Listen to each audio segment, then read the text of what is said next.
பிடித்த சீரியல்களின் full எபிசோடுகளை Sun டிவியில் ஒளிபரப்பான உடனே எக்ஸ்க்ளூசிவாக சன் நெக்ஸ்டில் மட்டும் ஃப்ரீயா பாருங்கள்.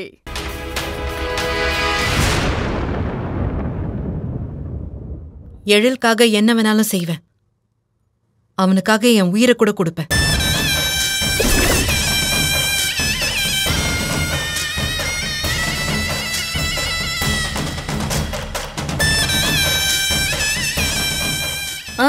அப்படியா? ஆமா. பேச்சுக்கு சொல்லலையே. இல்லத்த, எழிலோட சந்தோஷத்துக்காக நான் என்ன வேணாலும் செய்வேன். சரி சொல்லு, எப்ப என் மகனுக்காக உன் உயிரை கொடுக்க போற?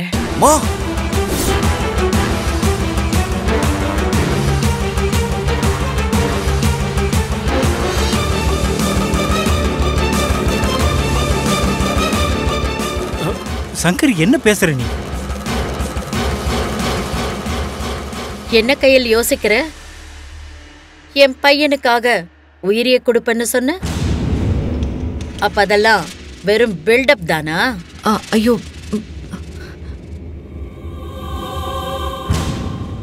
சொல்லு கையல், எப்ப என் பையன் கையில உன் உயிரை கொடுப்ப?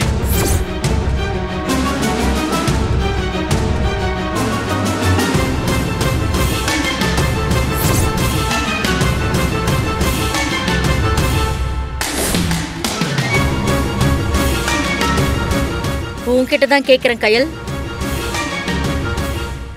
எப்ப நான் பேர குழந்தைய கொஞ்சறது?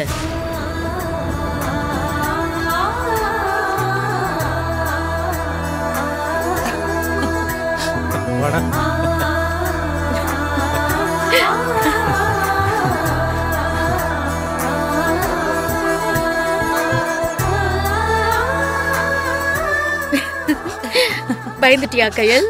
எங்களுக்கும் வயசாயிட்டே போகுதுமா, பேர குழந்தைய கொஞ்சணும்னு ஆசை இருக்காதா? அதான் என் பழைய ஸ்டைல்ல கேட்டேன். மேடம், சிஸ்டர் பயந்தாங்களா இல்லையோ, நான் கொலை நடிக்க போயிட்டேன்.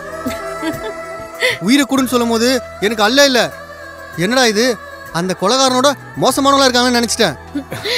அது சிவசங்கரின்னு அந்த பயம் இருக்கணும்.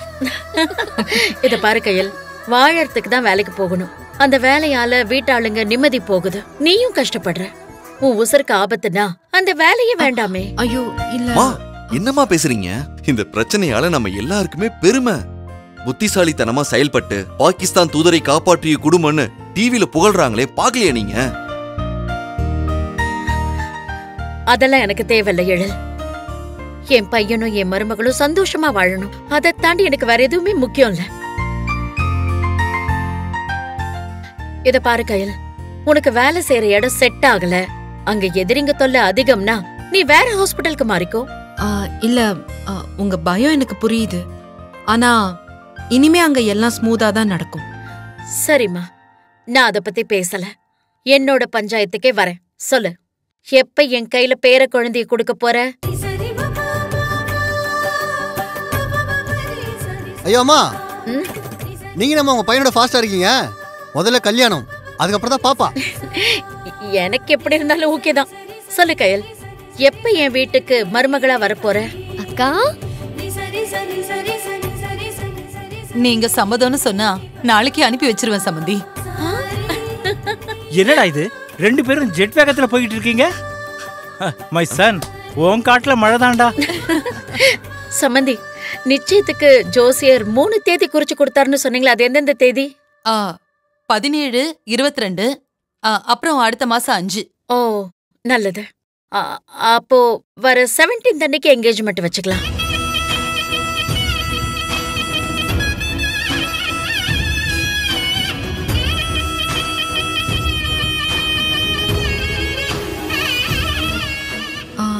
அத்தை, 17th இன்னும் 3 நாள் தான் இருக்கு. அதுக்குள்ள எப்படி எல்லா ஏற்பாடும் பண்ண முடியும்? என்னமா பெரிய ஏற்பாடு, 2 குடும்பமும் சேர்ந்து பண்ணா எல்லாமே சீக்கிரம் முடிஞ்சிடும்ல. இல்ல ஆண்டி, நான் அதுக்கு சொல்ல இத பாரு கையல், ஒரு கஷ்டமான சம்பவம் நடந்தா அதுல இருந்து மீண்டு வர உடனே ஒரு சுப நிகழ்ச்சி நடத்தணும்னு சொல்வாங்க.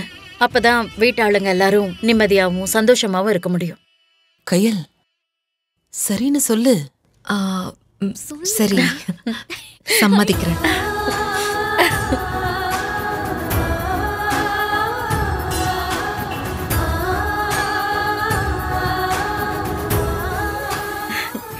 சம்பந்தியம்மா, ஆ? வர 17ஆம் தேதி நிச்சயதார்த்தம். நீங்க எதை பத்தியும் கவலைப்பட்டுட்டு இருக்காம உடனே நிச்சயதார்த்த வேலையை ஆரம்பிச்சிடுங்க. சரிங்க சம்பந்தி. மூர்த்தி, ஆ. நிச்சயத்துக்கு நான் மண்டபம் பாத்துறேன். கேட்டரிங் பொறுப்பெல்லாம் நீ தான் பாத்துக்கணும். மேடம், அது எங்க ஏரியா? சமையல சும்மா ஜமாச்சிருவோம். வரவங்களாம் கேட்டரிங் சமையல் பத்தி தான் பேசுவாங்க. அதுக்கு நாங்க கேரண்டி. சந்தோஷம்பா. My son, photography, stage decoration, music எல்லாம் நான் பார்த்துக்கிறேன். ஓகே? இப்பதான் நீங்க எழிலோட அப்பாவா பேசுறீங்க.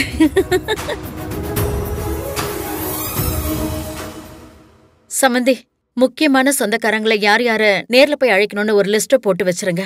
நாளைக்கு நாம போய் அழைச்சிட்டு வந்துடலாம். ஐயோ, உங்களுக்கு எதுக்கு சம்பந்தி அழைச்சு? இல்ல சம்பந்தி, இதெல்லாம் முறை. அவங்க வரல இவங்க வரலன்னு நாலு பின்ன யாரும் குத்தம் சொல்லிடக்கூடாதுல்ல. நம்ம பசங்களோட கல்யாணத்துல எந்த குறையும் இருக்க கூடாது. பெர்ஃபெக்ட்டா நடக்கணும்.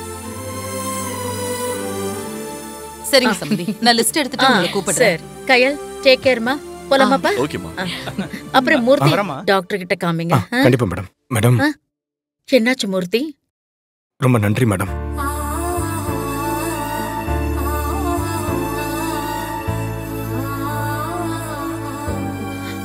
மூர்த்தி, என்னாச்சு? ஏன் எமோஷனல் ஆகுறீங்க? இல்ல மேடம், இது வரைக்கும் கயலுக்கும் உங்களுக்கும் எவ்வளவு தடவை மனஸ்தாபங்கள்லாம் ஏற்பட்டிருக்கு. அதெல்லாம் இப்ப மொத்தமா தொடச்சு எரிஞ்சிட்டு நீங்க ஒரு மாமியாரா இல்லாம பெத்த தாய் ஸ்தானத்துல இருந்து என் தங்கச்சியை வழி நடத்துறீங்க. இதை இப்படி செய் அப்படி செய்யன்னு உரிமையோட கண்டிக்கிறீங்க. அவ ஏதாவது சொன்னா அதையும் ஏத்துக்கிறீங்க. இதெல்லாம் பார்க்கும்போது புகுந்த வீட்டுல என் தங்கச்சி மகாராணியா வாழ போறேன்னு சொல்லி எனக்கு ஒரு நம்பிக்கை வருது மேடம்.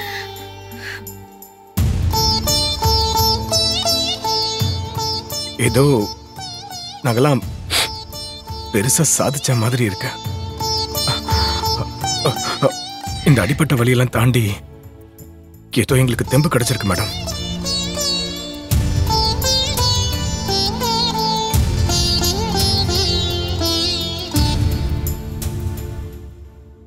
மூர்த்தி, எதுக்கு இப்போ கண் கலங்குற? கயல் என்னோட மருமக இல்ல, மக.